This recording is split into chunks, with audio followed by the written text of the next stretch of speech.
Kita sudah tunggu-tunggu dan tugas saya adalah memperkenalkan serba ringkas siapa pembicara kita. Tentu namanya sudah kita kenal, yaitu Profesor Ben Witherington ketiga. Berarti ada yang kedua, pertama kita tidak usah tahu dulu siapa itu. Nah, saudara, Profesor Ben Witherington ini daftar publikasinya gitu panjang. Jadi saya harus seleksi mana yang harus paling tidak kita kenal. Di Indonesia minimal sudah ada 2 yang kita kenal. Yang terakhir yaitu yang diterbitkan oleh Gramedia, ya, yang buku yang warna merah itu, ya. Nah, Profesor Ben Witherington ini sehari-hari adalah Profesor Perjanjian Baru dan tentu saja juga Kekristenan Purba di Asbury Theological Seminary di Amerika. Ini satu seminari yang berlatar belakang Metodis, ya. Dan memang sejak muda itu adalah pencinta di bidang penelitian. Terus terang aja, seorang mahasiswa doktoral yang sudah menerbitkan jurnalnya tulisannya di jurnal bergengsi itu sedikit sekali. Cuma saya catat di sini, Ben Witherington ini bahkan sebelum selesai disertasinya sudah menerbitkan misalnya di satu jurnal terkenal di bahasa Jerman, ya. Saya lihat, wah ini tidak gampang ini masuk tulisan seperti itu, ya. Itu Just Read for Neuen Testamentliche Wissenschaft. Bayangkan, itu masih mahasiswa doktoral. Dan juga masih mahasiswa doktoral belum selesai PhD, dia juga sudah terbitkan artikel di Journal of Biblical Literature. Sama sulitnya mau ngirim tulisan ke sana. Jadi dari mudanya itu memang udah begitu. Tetapi tidak begitu banyak para pakar yang mampu mengkomunikasikan pengetahuannya dengan baik, dengan populer, dan dengan menarik kepada khalayak ramai. Saya kira ini kelebihan dari beliau. Kita memuji Tuhan untuk kelebihan seperti itu. Amin. Nah, ini yang penting saudaraku, ya. Jadi bisa saja orang sangat tekun, jelimet, ya, tetapi ternyata tidak bisa menyampaikan dengan baik. Nah, kita lihat nanti, silakan diuji apakah menarik atau tidak nanti kuliahnya, kan begitu. Ya. Ya, saya kira itu. Bapak ini secara singkat pendidikannya dia selesaikan MDiv, yaitu Master of Divinity di Gordon Conwell Theological Seminary. Ya, ini predikatnya saya tidak punya, summa cum laude, ya. Artinya di atas itu ya tinggal di atas atap lagi, saudaraku. Lalu dia menyelesaikan pendidikan yaitu sampai PhD di University of Durham, yang memang sampai sekarang terkenal kuat dalam studi Biblika. Dan di bawah seorang profesor yang memang terkenal, yaitu C.K. Barrett. Pada waktu saya masih mahasiswa S1, saya sudah tahu buku profesornya ini. Lalu pada waktu saya mahasiswa S2 di Amerika, saya sudah tahu buku muridnya. Nah, ini menarik gitu, ada regenerasi. Nah, saya kira saya tidak akan berpanjang-panjang. Ini daftar bukunya dan lain-lainnya bisa diperoleh dengan mudah di internet. Dan saya mau mengundang saja Profesor Ben Witherington untuk menyampaikan kuliah bagi kita pada hari ini. Dan sebelum itu mari kita beri sambutan yang hangat buat Profesor Ben Witherington.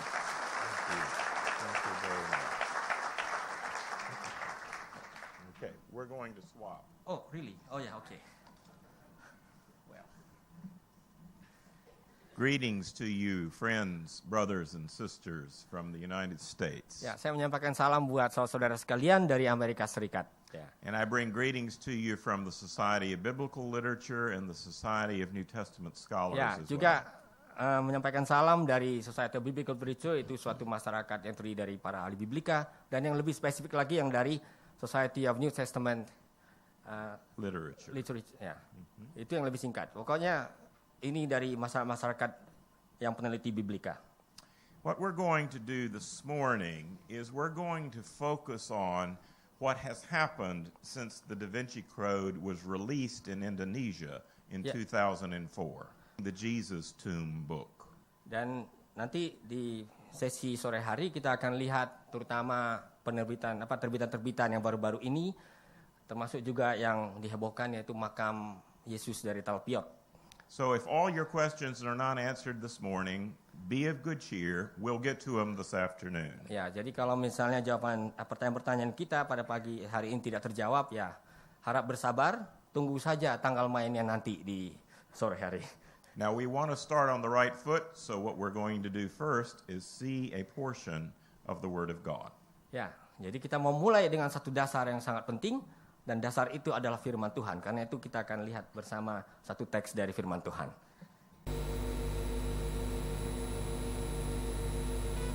Saya tidak harus terjemah. Dan Brown wrote his novel in the 90s about the Da Vinci Code. Ya, jadi Dan Brown menulis satu novel yang menarik yaitu sekitar tahun 90-an mengenai Da Vinci Code. And it became a worldwide #1 bestseller. Dan itu segera menjadi satu terbitan bestseller di seluruh dunia.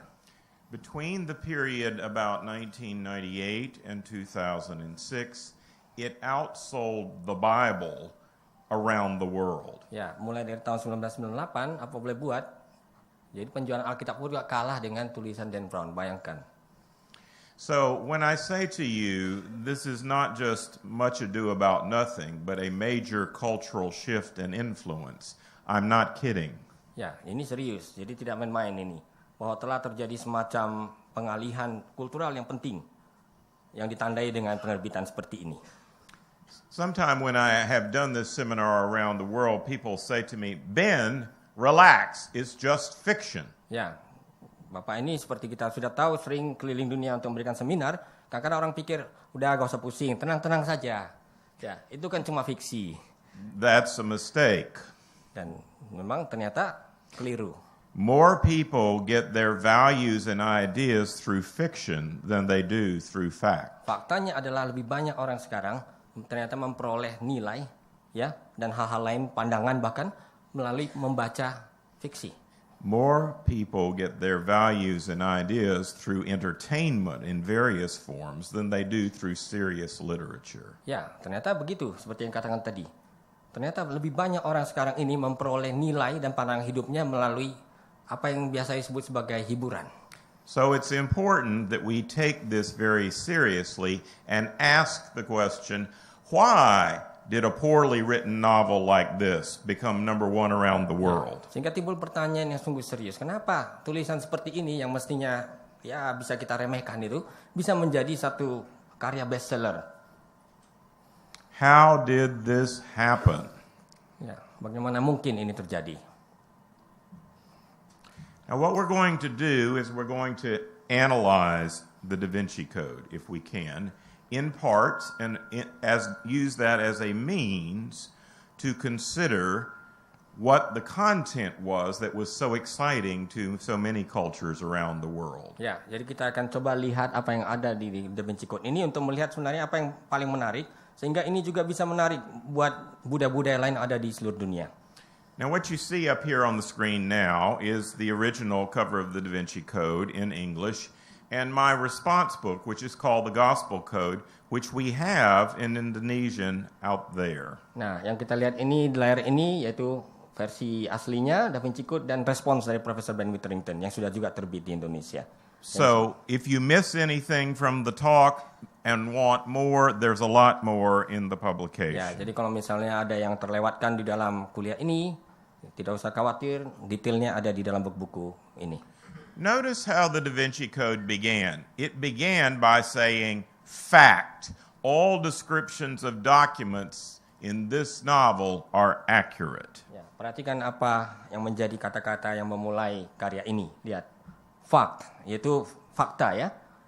Semua deskripsi mengenai naskah-naskah atau dokumen-dokumen dalam karya ini benar atau tepat.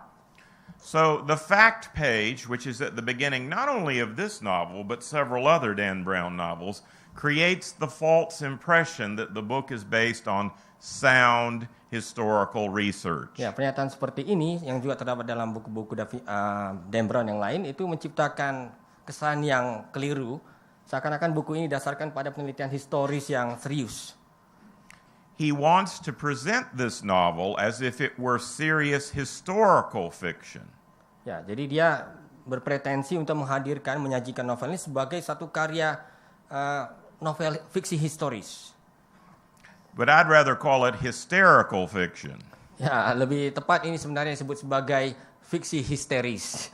It is closer to pure fiction than historical fiction. Ya, lebih tepat seperti suatu fiksi murni daripada fiksi historis. Come on, let's go. There. Now, why has this captured the imagination not only of Western culture, but of various Oriental cultures? Ya, kenapa fiksi seperti ini bisa menarik perhatian tidak hanya buat orang-orang yang berkultur barat tapi juga bahkan yang berkultur timur. Well, here's a basic fact about most world cultures. They're biblically illiterate. Ya, persoalan dengan kultur-kultur yang ada di seluruh dunia ini sebenarnya bahwa kultur-kultur ini sebenarnya tidak On top of which, just a even minute. yes. I need to get you right. Ya, bahwa ini sebenarnya tidak sesuai dengan Alkitab. Ya. Atau sebenarnya semua budaya ini kurang tahu tentang apa sebenarnya isi Alkitab. But on top of not knowing the Bible, even those portions of the world that know the Bible reasonably well do not know early Christian history. Ya, persoalannya adalah bukan saja kebanyakan budaya di dunia ini tidak mengenal Alkitab, bahkan yang sudah kenal pun kebanyakan tidak tahu latar belakang historis dari Alkitab atau kekristenan kita. So here's Dan Brown's way of presenting his novel. Nah, jadi itulah yang dimanfaatkan Brown untuk menyampaikan ide-idenya di dalam novelnya. First of all, he creates a conspiracy theory. Yang pertama ya ciptakan suatu teori mengenai konspirasi. Now, I have to say that many, if not most countries around the world, there are people that have a lot of cynicism about their government or major institutions, and they're very naturally willing to believe conspiracy theories. Ya, teori ini sangat menarik khususnya bagi mereka yang merasa tidak puas dengan lembaga-lembaga yang ada, termasuk misalnya pemerintah dan juga tentunya lembaga keagamaan. And in this case, the conspiracy theory is going to implicate a particular form of Christianity, the Roman Catholic Church. Dan dalam hal ini yang diserang itu adalah salah satu bentuk lembaga keagamaan kekristenan yaitu Gereja Katolik.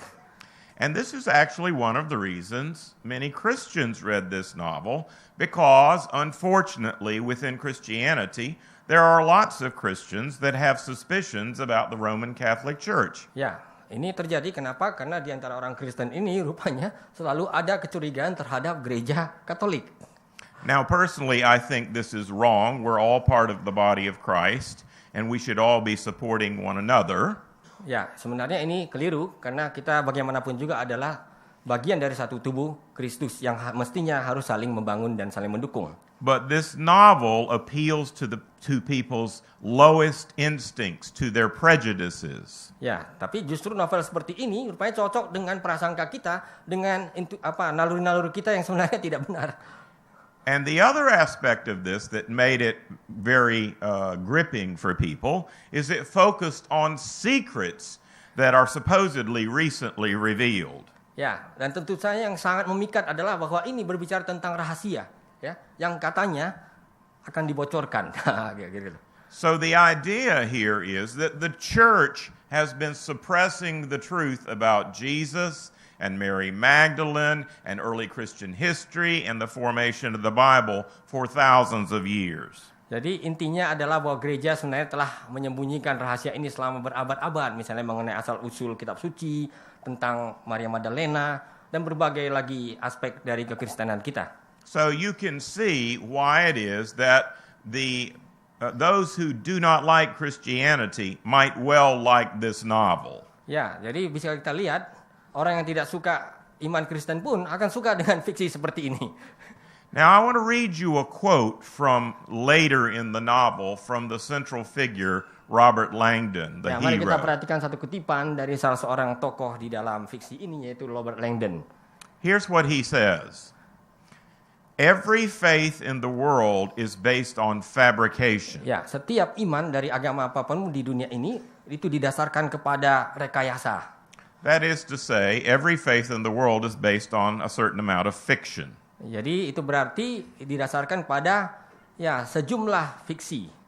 So he says, faith is the acceptance of that which we imagine to be true but cannot prove. Jadi iman itu berarti bahwa kita menerima apa yang kita bayangkan benar tapi sebenarnya tidak dapat dibuktikan.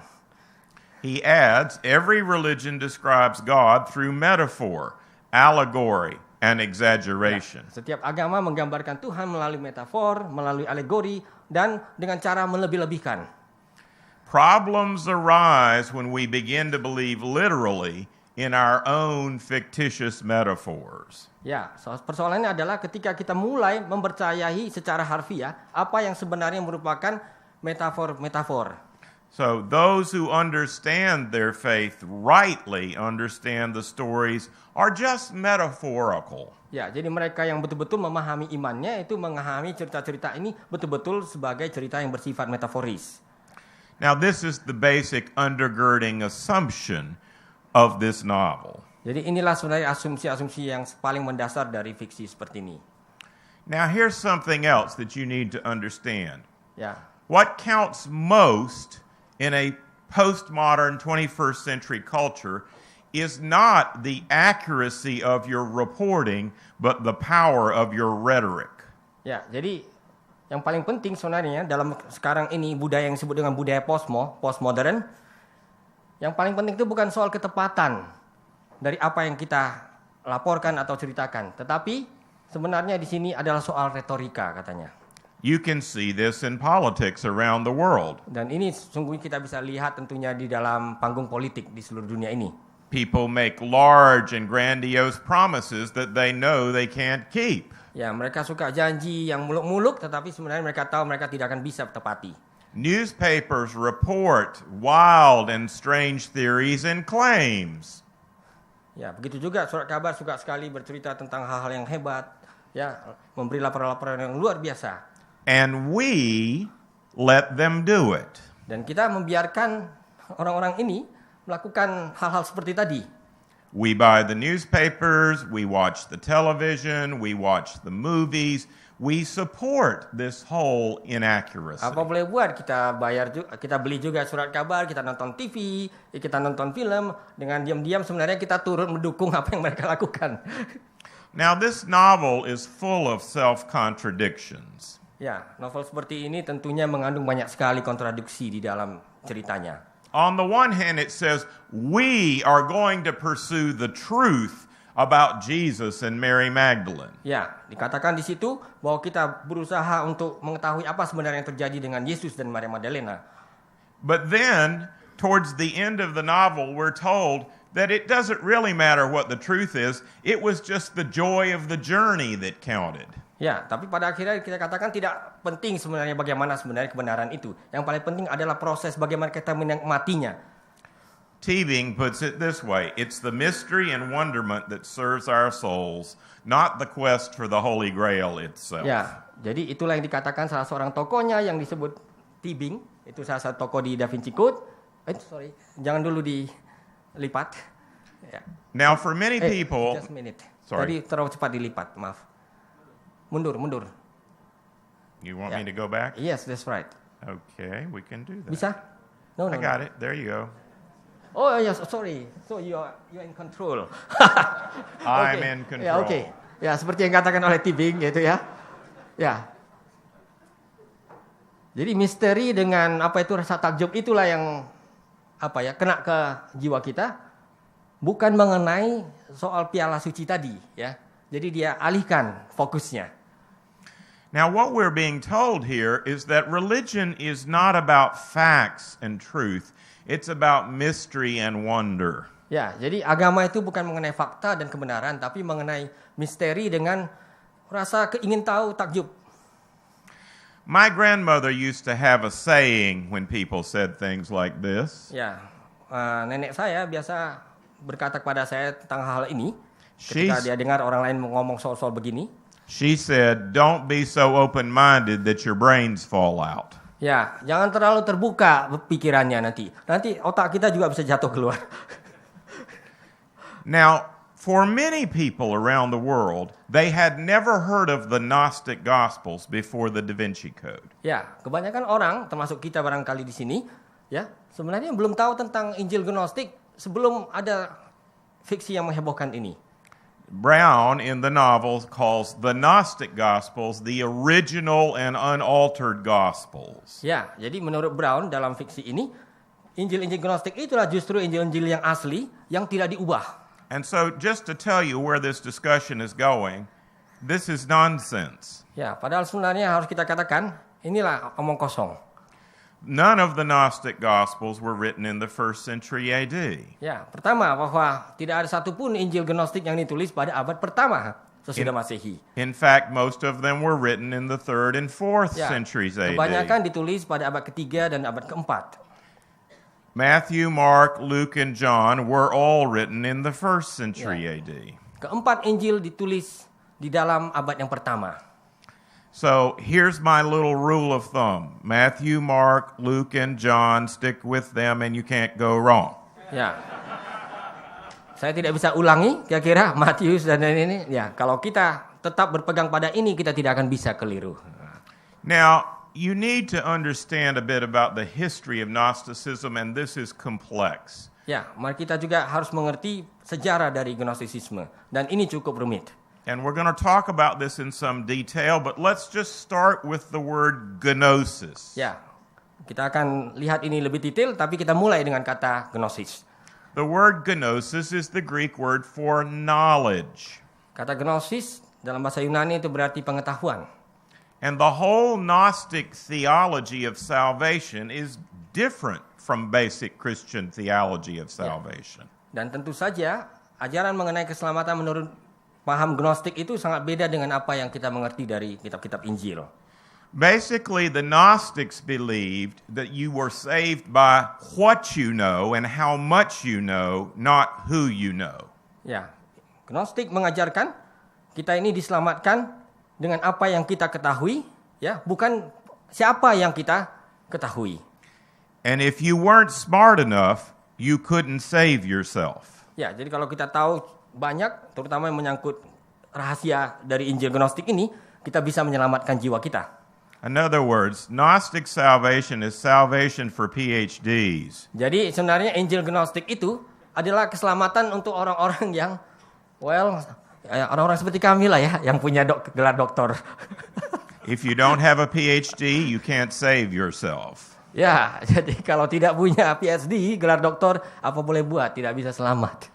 Now, the Gnostics believed that the truth of the gospel was not evident to everyone. It was a secret that had to be revealed to specific people. Ya, itu yang diajarkan oleh Injil Gnostik, bahwa kebenaran itu tidak diungkapkan atau disingkapkan kepada semua orang, melainkan kepada sekelompok orangnya saja yang sangat khusus. And there are many problems with this theology. Dan ada banyak sekali masalah berkaitan dengan teologi seperti ini. I want to mention just two now. We'll talk more about it later. Ya, kita sebutlah dua saja yang terutama dulu. Nanti yang lainnya akan menyusul. Problem number one, Gnostic theology was anti-Semitic. It was anti-Jewish. Ya, nomor satu, persoalan dengan ajaran Gnostik adalah ajaran itu sebenarnya sangat anti-Semitik, yaitu anti-Yahudi. Problem number two, they did not believe in the goodness of God's creation or the body or human sexuality. Ya, dan mereka tidak percaya tentang kebaikan dari ciptaan Tuhan. Mereka tidak percaya tentang kebaikan dari tubuh yang diciptakan Tuhan, termasuk tentang seksualitas. Their theology denigrates the goodness of the material creation or body existence. Jadi teologi mereka justru meremehkan kebaikan dari ciptaan yang bersifat bendawi. They were, in other words, dualists. Ya, mereka itu ada orang yang berpikir dengan cara dualistik. The body is wicked and fallen, the spirit may be good and redeemed. Ya, jadi tubuh ini seperti tubuh yang sudah terpenjara jatuh, sedangkan roh itulah yang dibebaskan. Now Yang dibebaskan dan luhur maksudnya. Now I have to admit that some Christians have talked like this during the course of Christian history. Ya, kita harus akui di dalam sejarah iman Kristen ada juga orang-orang Kristen yang mengajarkan seperti ini. But it's not what the Bible says about the goodness of God's creation. Tetapi bukan itu yang diajarkan oleh Alkitab mengenai kebaikan dari ciptaan Tuhan. When did this system called Gnosticism arise? It did not arise until the 2nd century AD. Ya, ajaran Gnostik ini tidak baru muncul pada abad kedua. And it began with figures like Valentinius. Dan mulai dengan tokoh seperti Valentinus. This is why one form of Gnosticism is called Valentinian Gnosticism. Dan itulah sebabnya salah satu aliran Gnostik itu disebut sebagai Gnostik Valentinian. Gnosticism claims that secret knowledge is needed to be saved. Jadi apa yang diklaim oleh Gnostisisme adalah bahwa pengetahuan rahasia dibutuhkan untuk bisa selamat. Salvation is a matter of what you know. Do you have this secret information? Not whom you know. Jadi persoalan keselamatan adalah apa yang kita ketahui, bukan siapa yang menyelamatkan. Now, the Gnostic texts, most of them, were discovered in 1947 in Egypt. Teks-teks Gnostik ini ditemukan yaitu di Mesir tahun 1948. This was what was called the Nag Hammadi discoveries. Dan inilah yang disebut dengan penemuan pustaka Nag Hammadi. And what actually that collection of documents was a collection of documents that had been buried in the sand beneath a cliff not far from a Coptic monastery. Ya, dokumen-dokumen ini ditemukan sebenarnya terkubur di pasir, ya, tidak jauh dari sebuah biara Koptik di Mesir. This seems to have happened in the 4th century when Bishop Athanasius said the monks shouldn't be reading this literature anymore. Ini kelihatannya terjadi seperti yang dikatakan oleh Athanasius, karena dia mengatakan para biarawan tidak boleh lagi membaca tulisan-tulisan seperti ini. So some monk took all of the Gnostic texts out of the monastery library and ran and buried them out in the desert. Ya, jadi yang terjadi adalah para biarawan kemudian menyingkirkan ini dari biara, lalu menguburkannya di pasir, gurun pasir. Now I have to tell you that Dan Brown is out of his depth. He doesn't know the history of Gnosticism any better than he knows the history of Christianity. Ya, apa boleh buat, Dan Brown sama sekali tidak tahu sejarah tentang Gnostisisme. Begitu juga dia tidak tahu sebenarnya tentang sejarah kekristenan. He soundbites the Gnostic text just like he soundbites the Bible. Ya, jadi dia hanya kutip teks-teks Gnostik, teks-teks Alkitab ini sama sekali tanpa memperhatikan latar belakang tadi. For one thing, he tries to blend together the theology of Gnosticism with a theology of ancient paganism. Ya, dan Ben Brown rupanya mengusahakan supaya teologi dari Gnostisisme ini bisa dijalin dengan teologi dari kekafiran kuno dulu. This doesn't work because ancient paganism did talk about the sacredness of sex and how you can have a religious experience through sex, but that was absolutely not the Gnostic point of view. Ya, kalau kita baca di buku Dan Brown, di situ dikatakan di dalam agama-agama kafir kuno dulu, itu seksualitas itu mempunyai nilai sakral. Dan ini sangat bertentangan dengan apa yang diajarkan di dalam Injil-Injil Gnostik. So he doesn't even get his Gnostic history right. Ya, bahkan sejarah Gnostik pun dia tidak tahu. Now again, I stress to you that Gnosticism said that salvation through knowing these inner secrets is only available to a chosen few. Ya, Gnostisisme seperti yang dikatakan tadi, itu hanya disampaikan pengetahuan rahasia ini kepada orang-orang yang terseleksi, sebagian kecil saja. And some forms of Gnosticism were not even monotheistic. Dan beberapa aliran Gnostik ini bahkan tidak merupakan ajaran monoteisme. For example, the main form of Gnosticism distinguishes the God who made the material world